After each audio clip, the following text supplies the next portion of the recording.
The Guild is Maximum Lawyers' community of legal entrepreneurs who are taking their businesses and lives to the next level.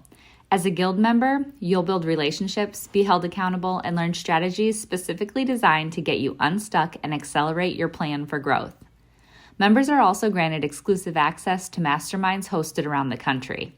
Our next event is coming up, and we're heading to Scottsdale, Arizona. There's something truly magical about the power of these in-person connections where real-time breakthroughs happen. Picture this. You're surrounded by like-minded law firm owners tackling your business and mindset challenges together. The energy is electric, the insights are transformative, and the results are game-changing. Investing in yourself is the best decision you'll ever make. The knowledge, strategies, and breakthroughs you'll gain are priceless assets that will supercharge your practice and propel you forward.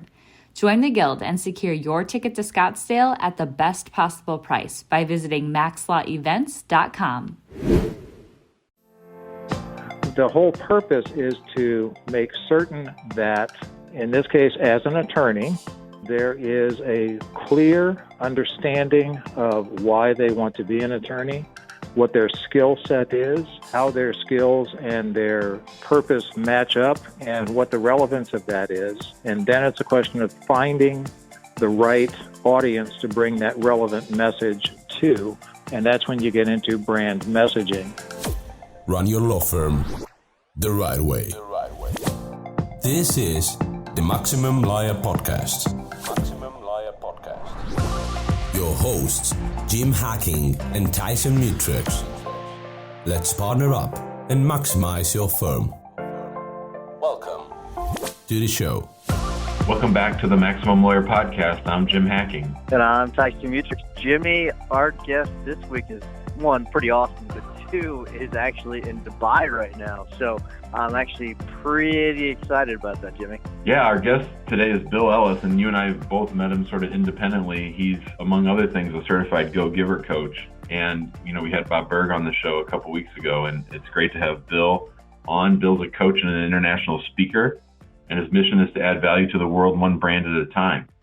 He guides individuals and companies alike in building fearless brands. And this is the process of discovering, embracing, and delivering their greatest value, which allows them to realize greater profit. His 7 C's of branding are the foundation of his work, and that's why we wanted to have him on today. He worked at Anheuser-Busch for a real long time, and now he's a branding expert. So, Bill, thanks so much for coming on the show. Hey, guys, it's a real pleasure, and it's an honor. And, yeah, it was fun to hear you mention Bob Berg, a friend and a mentor, and I listened to that broadcast I guess it was about a month ago, and it was just terrific. So, Bill, tell us a little bit about just what you do with branding. Sure. The purpose I have in my business is very simply to work with companies and individuals, primarily professionals, to help them discover greater value both for themselves and value that they deliver in life and in business. And that sounds to some people maybe like a little gobbledygook, but it's not. It's really getting a handle on the combination of one's passion and purpose and finding out the relevance of those two, where it's relevant, who it serves, and how well they can serve them. Perhaps the best way I can sum up what my work does is to refer back to that podcast that Bob was on, Bob Berg, because the book that he and John David Mann wrote, The Go-Giver, resonates with me and my work and my beliefs so closely and so incredibly well. It sums up exactly what I do. It's all about delivering more value, and the more value you deliver, the greater returns you'll receive. And I put that in the context of receiving value in return in the sense of business and profits, but also, and to me, much more importantly, in the context of personal gratification and personal satisfaction. So that's where my work in branding goes. Bill, walk us through your journey as an entrepreneur and as a coach. How did you come through Anheuser-Busch, and sort of what's your story? Well, as you said, I worked for Anheuser-Busch for a very long time. I started with Anheuser-Busch in New Orleans, which is my home. It was a company-owned distributorship, and from there in the sales arena, I had the opportunity to interview and get hired into St. Louis into the marketing group, and was in brand management for an exceptionally long period of time, perhaps too long. It's really a game for younger folks, and I was kind of getting my first bit of gray hair. Anyway, I moved also to the brand merchandise materials, the group, the ad merchandising. A lot of people call it trinkets and trash, branded merchandise. And eventually it came to the point that Anheuser-Busch and I saw that it was the right time for us to go in our different directions. So that's what I did. That's been about 14 years ago. And what I realized, Jim and Tyson, is that I hadn't gotten to the point that I now try to get people and companies to, and that is finding out what I really was meant to do and what really gratifies me, so that the more I'm gratified, the more I know I'm bringing value to others. So that's what my journey has been, Jim. You called it a journey, and that's exactly what it was. I left Anheuser-Busch knowing that I no longer wanted to work for a large company. I'm very grateful for the time I had there. I worked with some amazingly talented and intelligent people. I learned a great deal from them. I had some wonderful experiences, but that type of life wasn't me any longer. So I started on a path of self-discovery, and that's what I now refer to in my business and rely on in my business as the best way I can help others. So I started attempting to be a consultant in the same context and the same mindset that you have working for a corporation, and I was attempting to bring that to small and mid-sized enterprises. It didn't work. The ideas were good, the concepts were very sound, but I didn't know how to translate them from corporate speak to more realistic, everyday, smaller business mentality. So it took me a long time to do that, and as I did that, I was going through self-discovery. And that's what I've done for the past 14 years is just come through learning more about what my true purpose is, what my passion is, and how I can bring that to bear. You mentioned early on the 7 C's of branding, which are something that came out of my journey. And very simply, it's 7 stages, 7 touch points of building a brand and continuing to evolve a brand. Honestly, I don't think it's necessarily beneficial to get into it on the podcast, but I'm happy to if you'd like, just because it takes some time. It starts with control, actually, knowing what we can control and what we can't, and then moves to clarity. And with clarity, we get conviction, and that's when we start to know exactly what our purpose is. From there, it goes to conversion. How do we take the intangible and make it tangible, something that's deliverable? And then we get into communication and connections. And lastly, it's a matter of consistency, bringing all of that to bear at the same time. So that's a real brief overview of the type of thinking that goes into my branding philosophy. Bill, so at what stage did you pick up the Go-Giver principles, and how has it really affected your life? Wow, the Go-Giver has affected my life in ways that few people would imagine. I first met Bob Berg in St. Louis when he gave a talk, a morning talk on actually his first book, which was entitled Endless Referrals. And I instantly realized that what he was talking about, how to build business and assure yourself endless referrals, was the process that I needed to learn, and that was a key element that I was missing in trying to have a successful business. So I got into a study group on endless referrals, and part of that was I was given a copy of the book, The Go-Giver, and then I was given tickets to a conference that Bob used to hold every year in Florida. So I read the book and immediately realized that it resonated with me. I went to the conference, met Bob, met the co-author, John David Mann, and the principles of providing value in a very genuine way and being open to receiving what the universe gives us in return matched exactly my feelings. So the benefits I've gotten from that, Tyson, are friendships and mentorship with both Bob Berg and John David Mann. I've been able to take that philosophy and their amazing way of telling their story and the principles of stratospheric success and incorporate that into my business, and in turn share that thinking and that way of not just business, but frankly that way of living with my clients and people that I engage with. But perhaps the single biggest impact, and the reason I'm in Dubai, is I mentioned Bob used to have a business conference every year. And at one point, he finally, 5.5 years ago, he finally used the Go Giver name in the title of the conference. I was going down because I was already a certified Go Giver coach. And there's a woman who lived in Dubai who went because she was a huge fan of the Go Giver. She had read the book when it first came out and used it as the benchmark for a business she was just starting here in Dubai.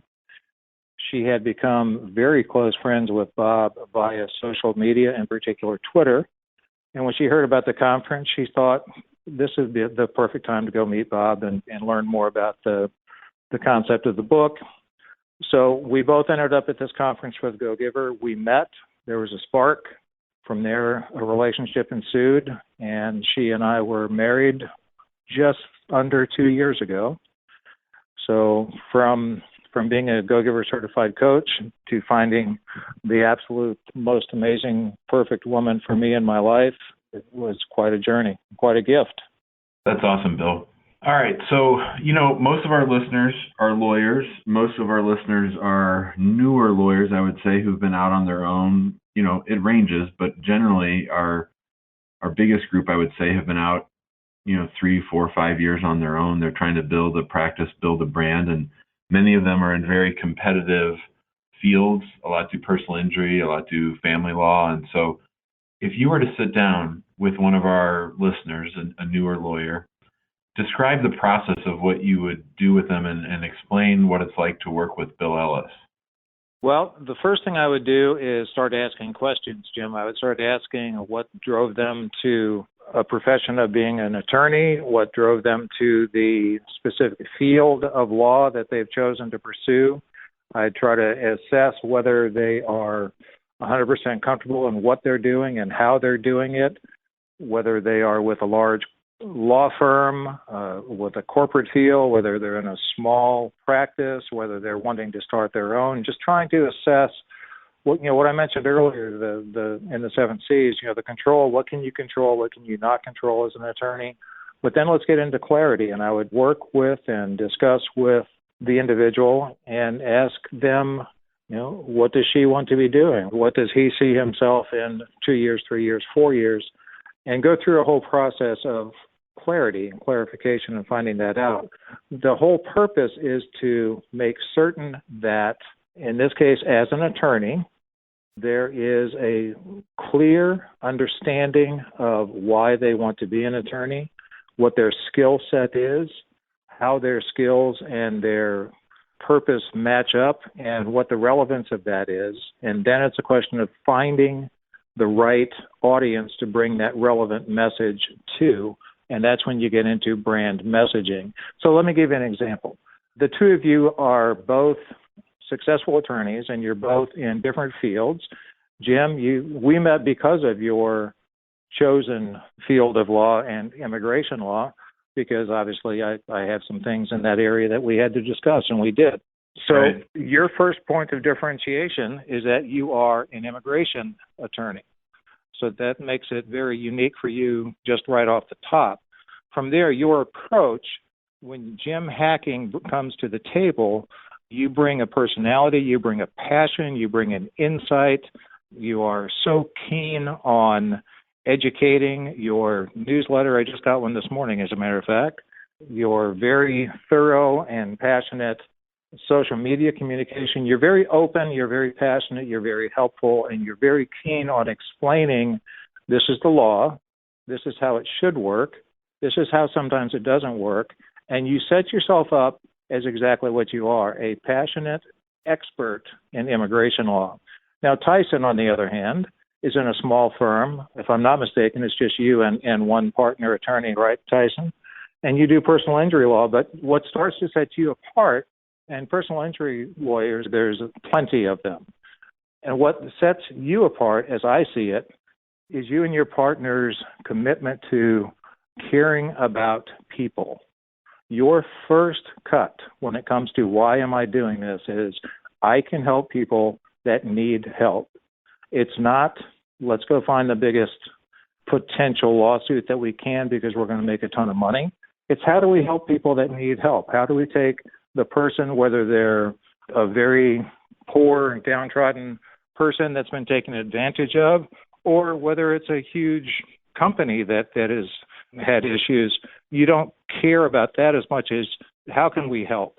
That's a clear point of difference that you guys bring to the table. And it's significantly different in my experience from personal injury lawyers' advertisements that I see on a consistent basis.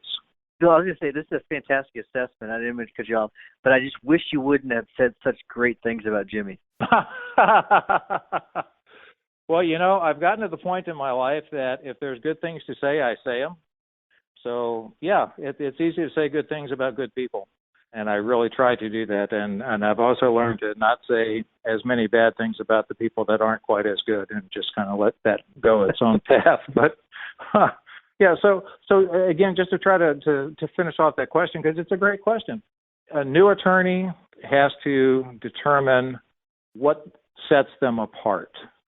How do they set themselves apart? How do they communicate? What is the relevance that they bring? Who are they most relevant to? And how do they best communicate that?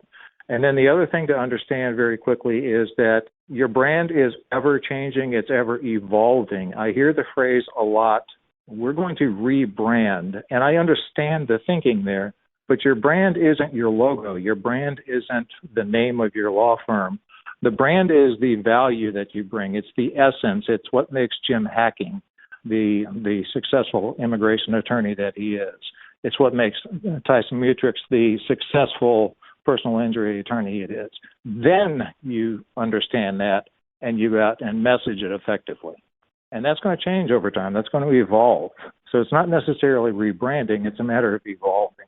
So, Bill, I guess how would you recommend that some of our younger attorneys get started with that? I know you sort of talked about that, but with the younger attorneys, the ones that are just starting out or just starting their firm, how would they get started? Let's say they can't even afford you. Let's say they can't afford a branding expert. Where do they start? Well, first of all, I'm not as out of the pricing range as you might think, but regardless of that, it's a matter of sitting down and truly asking tough questions of oneself. And that is, what am I doing? Am I truly following? Am I passionate about what I do? And it's the Simon Sinek golden circle of why. What is my why? What makes me tick? Building a brand and being successful is a matter of three things. It's finding a passion. It's finding how that passion connects to a purpose, your purpose. And then it's wrapped up in a tremendous amount of persistence, because nothing comes overnight. So to find that out, it's a matter of asking yourself tough questions. And if you can't find a branding authority, find a trusted advisor, find a mentor, find an attorney who's been successful. There are countless people and countless attorneys. I know all the jokes about attorneys, and that's sometimes fine, but I know a tremendous number of attorneys who are so willing to help a young attorney to say, ask me the questions that you need to ask. So find someone who can be a mentor within the legal field. Find someone who can be a mentor that's just been successful in business in general, and ask them, say, how have you become successful?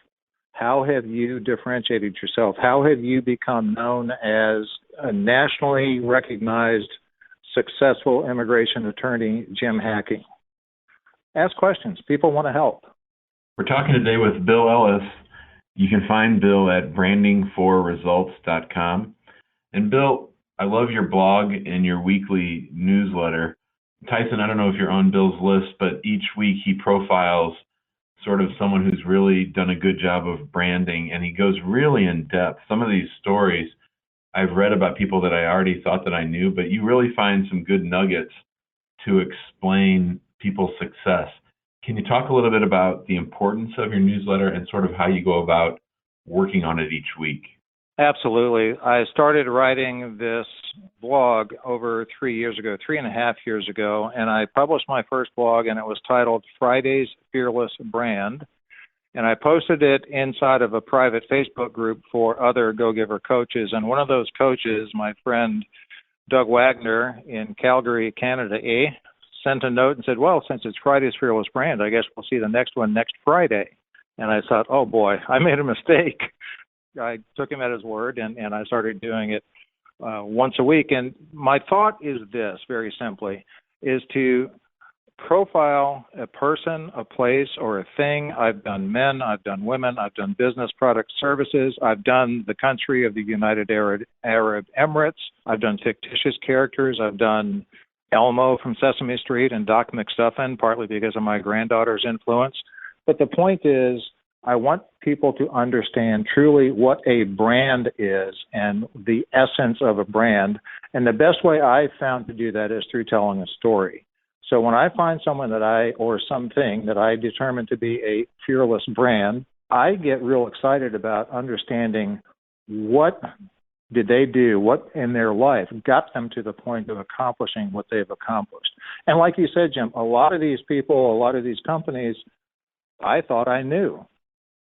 And so what I do every week is determine who my subject is going to be or what my subject is going to be, and I start doing research, and it can take me hours and hours to go through finding that nugget and trying to find that little pearl that really helped set these, and I'm going to keep talking about individuals, people, because it's easier, that set these people apart. So by example, one Friday's Fearless brand is Sarah Blakely. Sarah Blakely created Spanx. Sarah Blakely is now a very successful business person and very wealthy. Part of the key to her success was this. When she was growing up, she and her brother would come home every night and have dinner with their mother and their father. And every night at the supper table, their father would ask them this question: where did you fail today? Now, that would at first make me pretty cringeworthy if my dad had asked me that. But the purpose was, we all fail, and failure is going to happen. So where did you fail? And importantly, what can you learn from that? So that type of thought process helped make Sarah Blakely the person that she was. She tried a lot of different things and failed. So what she said is, well, what can I learn from this? And she ended up with Spanx and the success that she's had. So those are the kinds of pearls I try to uncover. Then, very simply, I say, okay, chances are that we're not going to start an internationally successful company. What can we learn from the Sarah Blakely story? Here are some things that she did, then here's how they translate into our lives as more, I'll say it, normal type people, more day-to-day people without that type of global success. And that's the essence of what I write every week. And then, so I send that blog out in my newsletter every week. In the newsletter, I try to have a short message about branding, about adding value to yourself, to those around you, and finding just greater satisfaction in the world.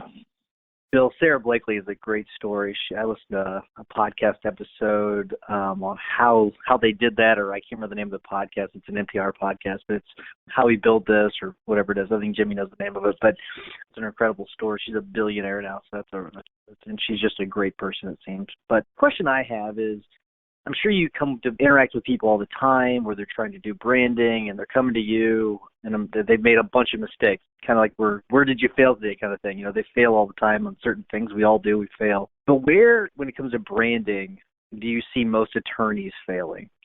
Oh, that's a terrific question. I think that most attorneys fail in branding simply by making the assumption that by being an attorney, just by putting the shingle out, as they say, that is by itself going to be enough impetus for people to come to them and do business with them. What, in particular in the field of law, and I mentioned earlier some of the jokes, and you guys have heard probably a whole lot more than I have, but there is somewhat of a stigma that attorneys have to face. So in general, one of the things I first learned in that Endless Referrals talk that Bob Berg gave several years ago is this: all things being equal, people will do business with and refer business to people that they know, like, and trust. That's especially true in the legal field because there's kind of an undercurrent of distrust to begin with.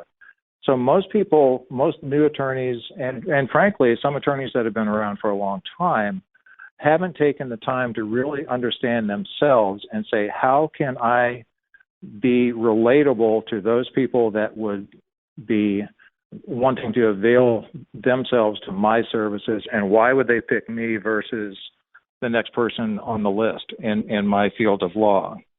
And the thing that I have found, and this is part of my personal experience, is you can't expect people to know, like, and trust you if you don't know, like, and trust yourself.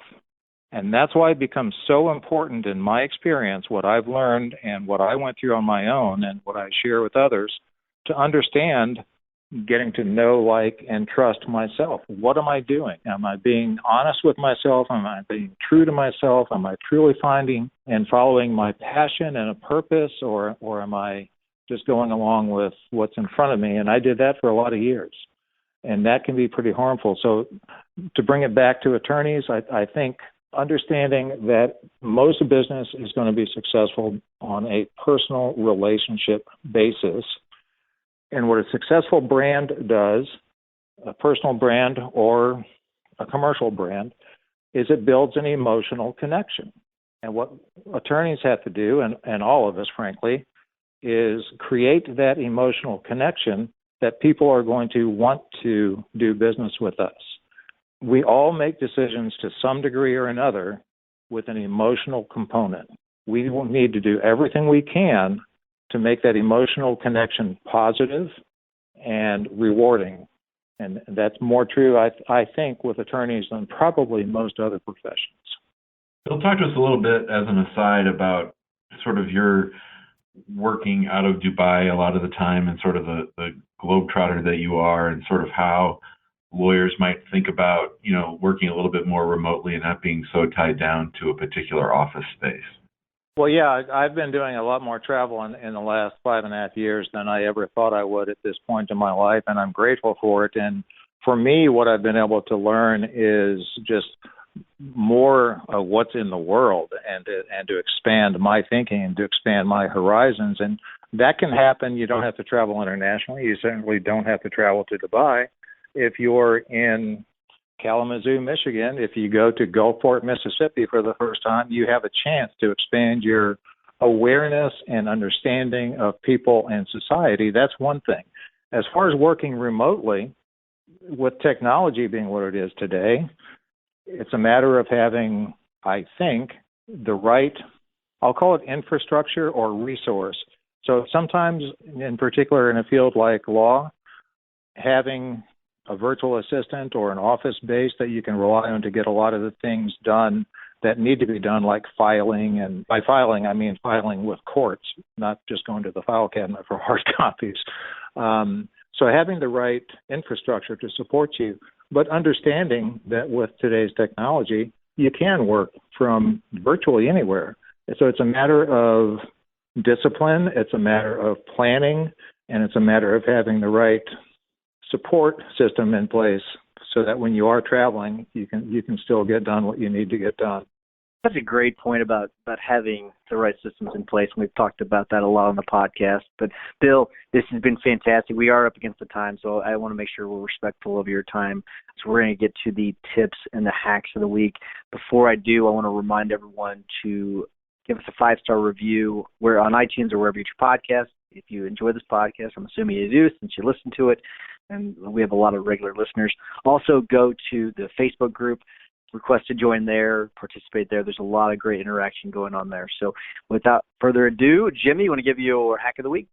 My hack of the week is a podcast that I started listening to. It's called Masters of Scale, and it's hosted by Reid Hoffman. Reid Hoffman is a billionaire who started LinkedIn, and he profiles business leaders. It's sort of like that one you mentioned earlier on this show, the How I Built This, but he has sort of a unique take on it. And one of the things I really like about the podcast itself is the fact that the high production value. When you have $3.3 billion like Mr. Hoffman does, you can pour some money into your production, and it really has that sort of NPR feel with a lot of good editing and backup clips, and I really enjoy it. So I think the people that like our show would like that one too.